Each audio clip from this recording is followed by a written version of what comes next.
avez toujours réussi à tout pardonner? Je ne sais pas si la question est indiscrète, mais la réponse le serait sûrement.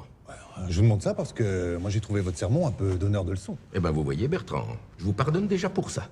C'est un peu court, comme si pardonner n'était qu'une question de décision. Je suis un bon cateau, donc je décide de pardonner.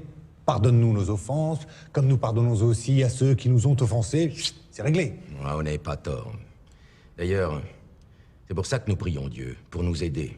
Pardonner, c'est peut-être la chose la plus contre nature qu'il nous demande. En même temps, décider de pardonner, je pense que c'est 50% du boulot.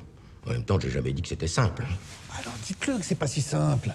Même si vous avez l'impression de descendre de votre piédestal, et croyez-moi, ça vous rendra beaucoup plus interpellant, puis nous, on aura juste l'impression de pas être nuls. Mais quel piédestal? Nous en sommes descendus il y a longtemps.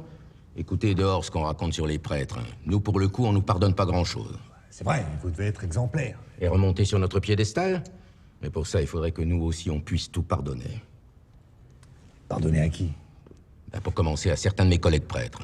En fait, vous n'êtes pas très tolérant entre vous. Limite rancunier. Parce qu'un prêtre qui viole un gamin, vous pensez que pour nous, c'est plus facile à pardonner? Non, je ne sais pas. Est-ce que vous avez au moins décidé d'essayer? Eh ben, vous voyez, Bertrand, on en revient au début de notre conversation. Et la réponse reste toujours indiscrète.